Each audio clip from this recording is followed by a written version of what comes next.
Hello everybody, this is Digraj Singh Rajput. Welcome to social school. इस वीडियो में हम क्या पढ़ने वाले हैं? इस वीडियो में हम पढ़ेंगे वाटर ट्रांसपोर्ट के बारे में। वाटर ट्रांसपोर्ट से आपको क्या समझ में आता है? द बेसिक क्वेश्चन कि आप क्या कर रहे हैं, मूवमेंट जो हो रहा है, movement of goods and services, दोनों ही पानी के रास्ते कर रहे हो।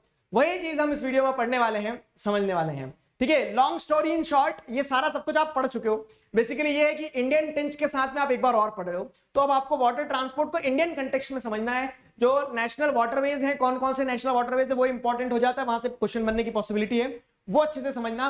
बाकी सब कुछ इजी गोइंग इस टॉपिक में भी है। क्लियर हुआ?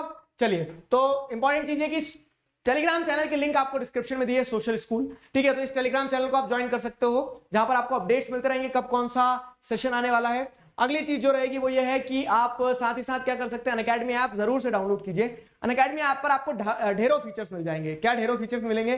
तो आप अनअकैडमी ऐप पर लाइव क्लासेस अटेंड कर सकते हैं, क्विज में पार्टिसिपेट कर सकते हैं, पोल होते हैं, सेशन, ये सारे सेशंस होते हैं, स्पेशल क्लास होती है, नोट्स डाउनलोड कर सकते हैं। तो ये सारे फीचर्स को आप अनअकैडमी ऐप पर एक्सप्लोर कर सकते हैं। क्लियर हुआ? चलिए, वाटरवेज या फिर वाटर ट्रांसपोर्ट। तो waterways is an important mode of transport for both passengers and cargo traffic in India.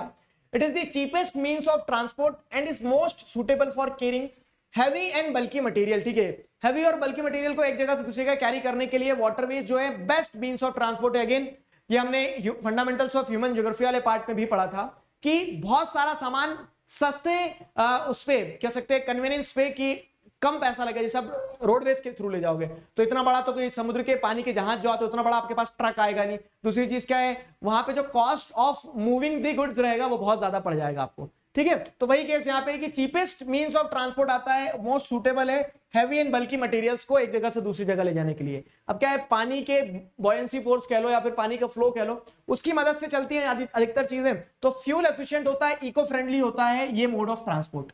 Water transport में दो टाइप के ट्रांसपोर्ट आपको देखने को मिलते हैं, लैंड मतलब इनलैंड वाटरवेज और ओशियानिक वाटरवेज। इनलैंड वाटरवेज मतलब क्या है कि आप कंट्री के अंदर ही अंदर क्या कर रहे हैं, मूवमेंट करवा रहे हैं। ठीक है, तो वो इनलैंड वाटरवेज हो गया। ओशियानिक वाटरवेज में क्या है कि कंट्री के बाहर मूवमेंट हो रहा है, तो वो ओशियानिक वाटरवेज की कैटेगरी में जाएगा। इनलैंड वाटरवेज में बेसिकली क्या है, इनलैंड वाटरवेज में जैसे नदियां वगैरह है वो, और ओशियानिक वाटरवेज में जो समुद्र के रास्ते पूरी कनेक्टिविटी है वो ओशियानिक वाटरवेज में जाएगा। क्लियर हुआ? इनलैंड वाटरवेज की बात करें तो it was the chief mode of transport before the advent of railways.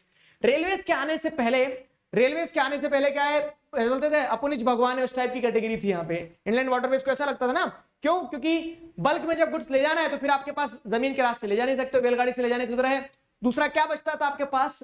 Waterways. Inland waterways एक क्या था, चीफ मोड ऑफ ट्रांसपोर्ट था। लेकिन क्या होता है, it however face tough competition from road and railway transport. जैसे जैसे रोड और रेलवे ट्रांसपोर्ट एनहांस होते चले गया तो इनलैंड वाटरवेज ने क्या किया, टफ कंपटीशन फेस किया।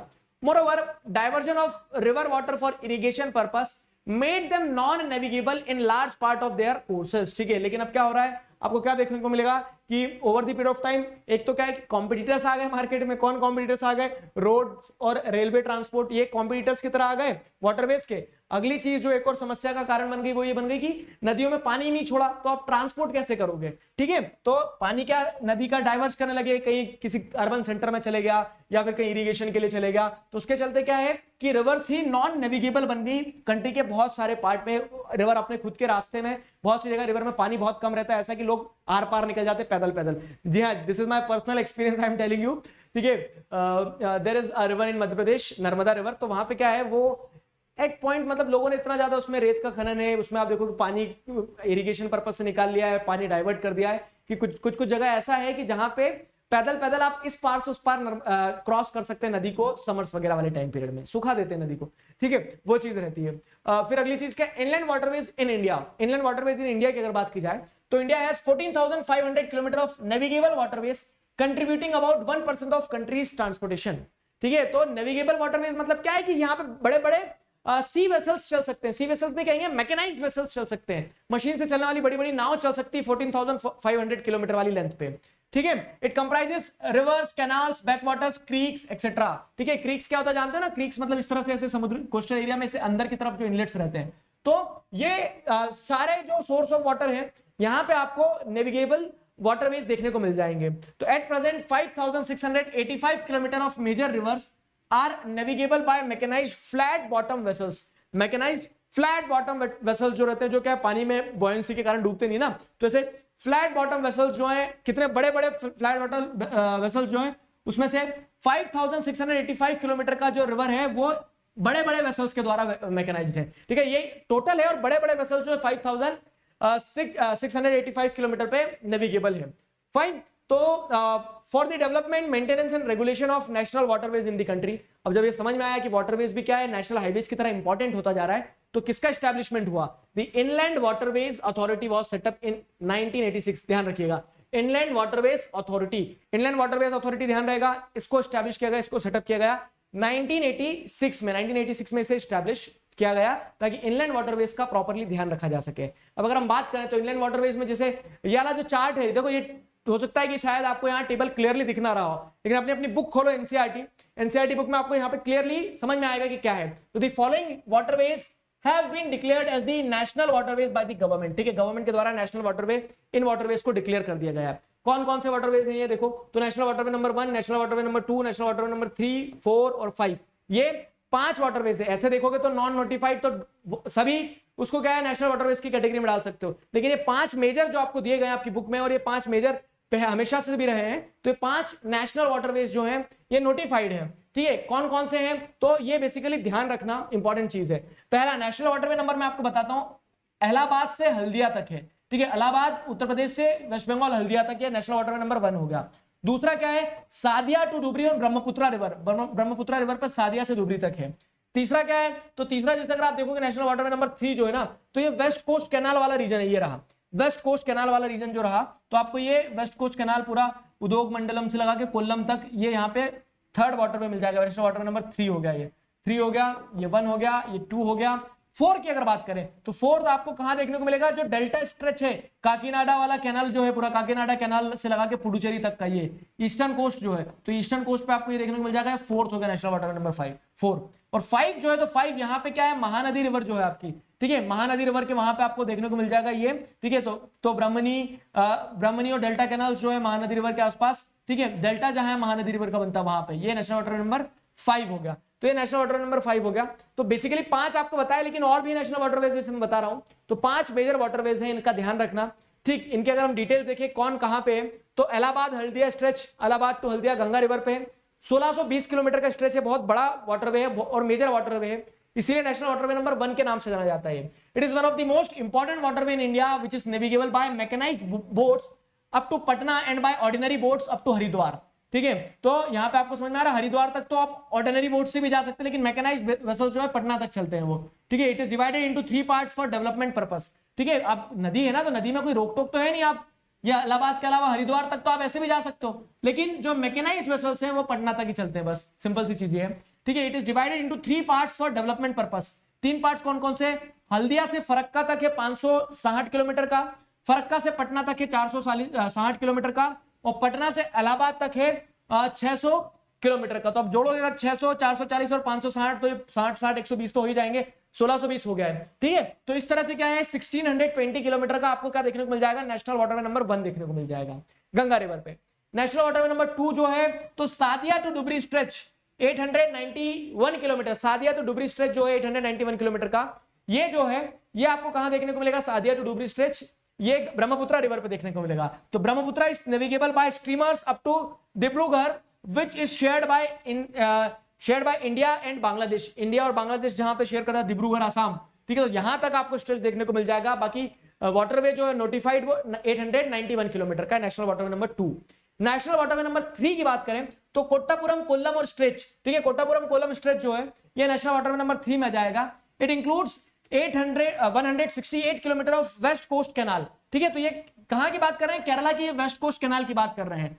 ठीक, तो यहां पे आपको 168 किलोमीटर का west coast canal along the Champakara canal 14 kilometre and Udyog Mandal canal 23 kilometre. तो मैंने क्या बताया, national waterway rivers, canals, delta stretches हो गए, क्रीक्स हो गए, यहां देखने को मिलेगा। नेशनल वाटरवे नंबर 3 जो है आपका, तो वो Kottapuram Kollam west coast canal वाली कैटेगरी में आ जाएगा। नेशनल वाटरवे नंबर 3 हो गया। 4 पे आते हैं अब।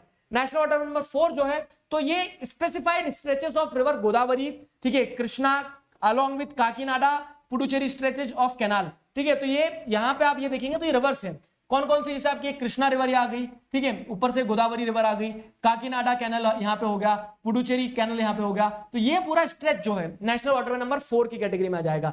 नेशनल वाटरवे नंबर 4 के बाद में अगर आप देखोगे नेशनल वाटरवे नंबर 5, तो specified stretches of river Brahmani along with Matai river, ठीक है, river Brahmani along with Matai river जो है, ठीक है। तो यहाँ पे आप delta channels of Mahanadi, Brahmani rivers and east coast canal जो है, तो बेसिकली इसको ध्यान रखने के आप ईस्ट कोस्ट कैनाल ध्यान रख सकते हो। ईस्ट कोस्ट कैनाल में क्या है, ब्रह्मणी रिवर हो गई, मताई रिवर हो गई, गोदावरी महानदी रिवर के स्ट्रेचेस हो गए। तो ये वाला पूरा सिस्टम जो है नेशनल वाटर नंबर 5 बनता है। ये जो चार्ट है इसको आप क्या कर सकते हो, शॉर्ट में चार्ट बना सकते हो। In fact I will give you one video, ठीक है, क्लास 10th में बना रहा हूं, आपके भी काम आ जाएगा वो, ठीक है, क्लास 10th 12 दोनों के काम में आ जाएगा कि नेशनल वाटरवेज को कैसे ध्यान रखा जाए, ठीक है। उस पर एक शॉर्ट वीडियो बना देता हूं मैं। समझ में आया? नेशनल वाटरवेज हो गए। अब आगे बढ़ते हैं, क्या है, एक्सपेंशन ऑफ नेशनल वाटरवेज। ये नेशनल वाटरवेज जो है ना, तो मैंने बताया 5 तो नोटिफाइड है, इसके अलावा और भी एक्सपेंशन की बात की जाती है, और भी बहुत सारे स्ट्रेचेस हैं, ठीक है। तो छोटी छोटी रिवर्स पे जहां पे मैकेनाइज्ड वेसल्स चल रहे हैं तो उन्हें भी नेशनल वाटरवेज की तरह कंसीडर किया जाता है आज की तारीख में।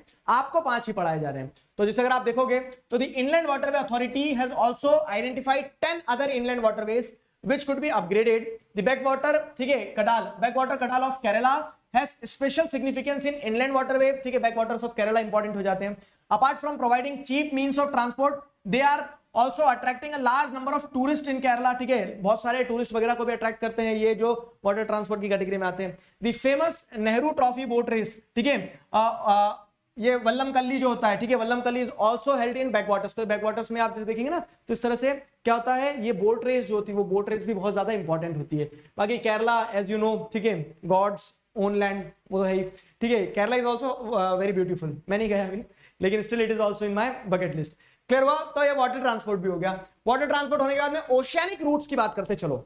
ओशियानिक रूट से आपको क्या समझ में आता है? ओशियानिक रूट्स मतलब सिंपल जनरल आपको ध्यान रखना है कि जो ये तो वाटरवेज का इनलैंड वाटरवेज की कहानी होगी जो आपको इंडिया के कंटेक्स्ट में स्पेसिफिकली पढ़ना था। इंडिया पीपल एंड इकोनॉमी वाली बुक है ना हमारी। तो अब जैसे आप यहां देखोगे तो यहां क्या ओशियानिक रूट्स में क्या बताया जा रहा है कि ओशियंस में कहां किधर किधर कनेक्टिविटी है। तो India has a vast coast line of approximate 7517 kilometre including islands, ठीक है। 12 major and 185 minor ports provide infrastructural support to these routes, ठीक है। तो यहाँ पे जैसे आपको 12 मेजर पोर्ट्स की बात करें तो कांडला हो गया, मुंबई हो गया, ठीक है, मारमागांव हो गया, मारमागांव के नीचे आ जाओगे न्यू मैंगलोर हो जाएगा, कोच्चि हो जाएगा, टूटीकोरिन हो जाएगा, चेन्नई हो जाएगा, विशाखापट्टनम हो जाएगा। चेन्नई के ऊपर जाओगे तो फिर क्या है, विशाखापट्टनम, पैरादीप हो गया, कोलकाता हो गया और हल्दिया हो गया। तो ये सारे क्या है, ये मेजर पोर्ट्स हैं, 12 मेजर पोर्ट्स। बाकी उसके अलावा 185 माइनर पोर्ट्स भी है, छोटे छोटे। तो माइनर पोर्ट्स में तो फिर बहुत सारे हैं, जैसे पोरबंदर हो गया, भावनगर हो गया, भरूच हो गया, सूरत हो गया, रत्नागिरी हो गया, ठीक है, मंगलुरु तो मेजर पोर्ट में जाएगा, ठीक है, पणजी जैसे उसके बाजू में एक माइनर पोर्ट हो जाएगा। तो ऐसे माइनर और मेजर पोर्ट जो है वो आपको बहुत सारे देखने को मिल जाएंगे इस पूरी की पूरी 7516.6 किलोमीटर की कोस्ट लाइन पे। इतनी बड़ी कोस्ट लाइन पे आपको इतने सारे पोर्ट्स देखने को मिल जाना बहुत स्वाभाविक सी चीज है, ठीक है। और जो क्या करते हैं, जो आपको अलग अलग कंट्रीज के साथ में कनेक्ट करते हैं, ओशियानिक रूट्स यहां से आपको देखने को मिल जाएंगे। तो apart from international trade, these are also used for the purpose of transportation between the island and the rest of the country। तो हमारे आइलैंड जो है, जैसे लक्षद्वीप आइलैंड है, तो लक्षद्वीप आइलैंड के साथ कनेक्टिविटी भी और ऑफशोर ट्रांसपोर्टेशन भी। जैसे क्या है, जमीन के रास्ते आप आओगे, मैंने आपको वहां पे भी उस चैप्टर में भी बताया था, जमीन के रास्ते हो सकता है आपको बीच में ट्रैफिक वगैरह सारी चीजें मिले। तो इसके लिए क्या होता है, मुंबई से क्रूज चलती है कहां तक, गोवा तक, ठीक है, मुंबई से गोवा तक क्रूज चलती है। तो समुद्र के रास्ते भी ऐसे कंट्री में गुड्स को ऐसे भी ट्रांसपोर्ट किया जा सकता है, बल्क में सस्ते में ट्रांसपोर्ट हो जाता है। समझ में आया? तो ये ओशियानिक रूट्स हो गए हमारे। वाटर ट्रांसपोर्ट भी कंप्लीट हो गया। नेक्स्ट वीडियो में हम पढ़ेंगे क्या, एयर ट्रांसपोर्ट के बारे में। तो नेक्स्ट वीडियो में मिलते हैं, एयर ट्रांसपोर्ट कंप्लीट करते हैं, फिर हमारा कम्युनिकेशन वाला पार्ट बचेगा। तो आई होप, नहीं, पाइपलाइंस वाला भी एक इंपॉर्टेंट, ठीक है। तो I hope you enjoyed it. Till then stay connected, keep learning, signing off with this together we can we will. Thank you very much.